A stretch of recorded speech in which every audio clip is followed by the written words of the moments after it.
안녕하세요. 조피디입니다. 지난 시간에 이어서 오늘도 스테이블 디퓨전의 강의를 이어가 보겠습니다. 사실 스테이블 디퓨전 강의를 시작하면서 긴 여정이 될 거라는 예상을 했고 또 끝까지 이어갈 수 있을까 라는 걱정을 조금 했었는데 지난 영상에서 정말 많은 분들이 댓글로 응원해 주셔서 너무 감사하고 이 강의를 끝까지 해봐야지라는 확신을 가지게 되었습니다. 정말 감사합니다. 오늘은 여러분들이 스테이블 디퓨전을 사용하면서 꼭 필요하지만 한 번만 해두면 편하게 사용할 수 있는 설정들에 대해서 이야기하려고 합니다. 그럼 바로 시작하겠습니다. 챕터 2 보조 모델. 스테이블 디퓨전에는 체크 포인트 모델뿐만 아니라 보조하는 모델들이 여러 가지가 있습니다. 우선 프롬프트는 긍정 프롬프트와 부정 프롬프트로 나뉩니다. 부정 프롬프트, 즉 네거티브 프롬프트는 이미지 생성 시 제외하고 싶은 키워드를 추가하면 됩니다. 만일 좋은 퀄리티의 이미지를 생성하고 싶으면 긍정 프롬프트에 마스터피스, 베스트 퀄리티를 넣고 반대로 부정 프롬프트에는 워스트 퀄리티, 노말 퀄리티, 로우 퀄리티 등을 넣어주면 베스트 퀄리티를 제외한 퀄리티가 안 좋은 이미지는 제외하게 되겠죠. 이렇게 긍정 프롬프트와 부정 프롬프트를 연계하여 적절하게 조율하면 본인이 원하던 이미지에 가깝게 생성할 수 있습니다. 그럼 부정 프롬프트로 많이 사용되는 키워드들을 알아보겠습니다. 텍스트나 워터마크도 나오지 않았으면 좋겠고 팔과 다리도 정상이었으면 좋겠고 또 손가락과 발가락도 이상하지 않았으면 좋겠고 못생기고 이상한 얼굴도 나오지 않았으면 좋겠고 부정 프롬프트에 추가하고 싶은 건 정말 많죠. 프롬프트도 완성해주고 이미지를 생성해 보겠습니다.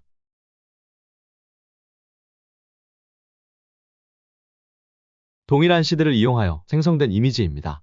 인체 비율도 좀 더 맞춰진 것 같은 느낌이고 얼굴도 조금 더 이뻐졌습니다. 네거티브 프롬프트가 있을 경우와 없을 경우 이미지가 이렇게 달라집니다. 긍정 프롬프트만큼 네거티브 프롬프트가 중요합니다. 하지만 이미지 생성 시 제외하고 싶은 키워드는 많은데 또 정확히 어떤 키워드들이 있는지 몰라서 막막할 때가 있습니다. 누군가 세상의 모든 키워드들을 검토해주고 정리해 주었으면 좋겠다는 생각을 해봅니다. 그런데 정말 놀랍게도 그런 모델들이 있습니다. 바로 인베딩입니다. 인베딩은 텍스처 인버전이라고도 합니다. 인베딩은 모델에 영향을 주지 않은 채 프롬프트를 추가 학습하는 방법입니다. 즉 미리 학습된 모델을 인베딩이 추가로 공부시킨다고 생각하시면 됩니다. 인베딩은 한 번에 여러 개를 사용할 수도 있고 용량도 가벼워서 좋습니다. 그러면 인베딩을 한번 다운로드하여 사용해 보겠습니다. Cbit AI에 접속합니다. 필터에서 인베딩을 선택하고 베이스 모델은 SD1.5를 선택합니다. 필터를 적용해도 정말 많은 인베딩이 나옵니다. 그리고 인베딩에는 네거티브를 정의한 인베딩뿐만 아니라 여러 역할을 하는 인베딩이 많이 존재합니다. 제가 사용해본 모델 중에서 좋았던 네거티브 인베딩을 추천해드리겠습니다. 훌륭한 인베딩이 많고 모든 인베딩이 장단점이 있고 또한 각각의 역할을 가지고 있기 때문에 저는 많은 인베딩을 조합하여 사용하는 편입니다. 모두 다운로드하여 적용해 보겠습니다.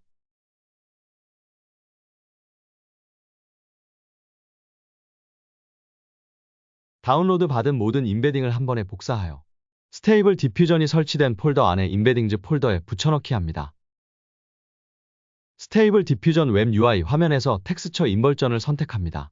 새로 고친 버튼을 클릭하면 다운로드한 인베딩들이 보입니다. 인베딩을 추가하는 방법은 간단합니다. 네거티브 프롬프트 입력 공간에 마우스로 한번 클릭하여 포커스를 활성화한 다음 인베딩을 클릭하면 자동으로 추가됩니다. 모든 인베딩을 한 번씩 클릭하여 모두 추가해줍니다. 이미지를 한번 생성해 보겠습니다.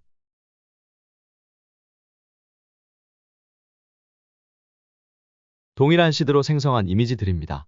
확실히 인베딩을 적용한 이미지가 훨씬 퀄리티가 좋고 훨씬 이쁘고 오류도 많이 잡아준 느낌이 드네요. 이런 작은 요소들이 하나씩 모여서 이미지의 퀄리티를 조금씩 올려줍니다. 다음은 VAE입니다. 제가 인베딩과 동일하게 중요하게 생각하는 모델은 VAE입니다. VAE는 베리에이셔널 오토 인코더의 약자로서 변형 자동 인코더를 뜻합니다. VAE는 그림을 보정해주는 역할이로서 생성된 이미지의 색상과 화질에 영향을 끼치기 때문에 이미지의 필터로 이해해도 좋습니다. 스테이블 디퓨전의 웹 UI 화면에서 VAE를 설정할 수 있는 영역이 보이지 않습니다. 먼저 VAE를 선택할 수 있는 설정을 하겠습니다. 세팅즈를 클릭합니다. 스크롤을 조금 내려서 유저 인터페이스를 클릭합니다. 그러면 퀵 세팅 리스트가 보입니다. 클릭하면 많은 선택 옵션이 나타납니다. VAE를 입력하고 SDVAE를 선택합니다. 어플라이 세팅즈 버튼을 클릭하고 리로드 UI를 클릭하여 웹 UI를 재시작합니다. 이제 상단에 VA2를 선택할 수 있는 옵션이 생겼습니다. 클릭해보면 지금은 당연히 아무것도 없습니다. 설명란에 VA2를 다운받을 수 있는 링크를 2개 넣어두었습니다. 하나는 실사 이미지, 하나는 애니스타일에 사용됩니다. 각 링크로 접속하여 2개 모두 다운로드합니다.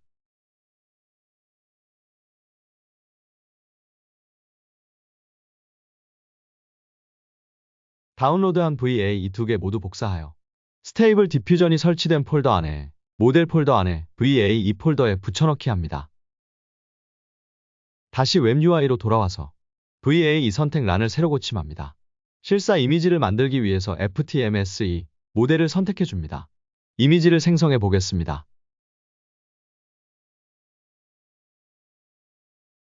VA2를 선택하지 않은 이미지와 선택한 이미지를 비교해 보겠습니다. 동일한 시드를 이용하여 생성한 이미지입니다. 얼핏 보면 거의 똑같은 이미지처럼 보이지만 자세히 보면 VA2가 적용된 이미지가 훨씬 선명합니다. 확대해서 한번 보겠습니다. 어때요? 선명도에서 명확한 차이를 보이죠? 오늘은 임베딩과 VA2에 대해서 알아보았습니다. 임베딩과 VA2는 초반에 한 번만 설정하면 거의 변경할 일이 없습니다. 이대로 계속 사용하시면 됩니다. 이렇게 체크 포인트 모델뿐만 아니라 보조 모델들을 이용해서도 퀄리티를 대폭 향상할 수 있습니다. 스테이블 디퓨전은 옵션도 복잡하고 확장 프로그램도 엄청 많습니다. 어떻게 사용하냐에 따라서 이미지의 퀄리티 차이가 많이 납니다. 우리는 이 강의를 통해서 많은 모델과 많은 확장 프로그램을 사용하면서 점점 퀄리티를 향상시켜 나갈 예정입니다. 그럼 다음 강의도 기대해 주세요. 오늘의 영상은 여기까지입니다. 유익하고 재미있으셨으면 좋아요, 구독 부탁드립니다. 앞으로 더욱 발전된 영상으로 찾아뵙겠습니다. 감사합니다.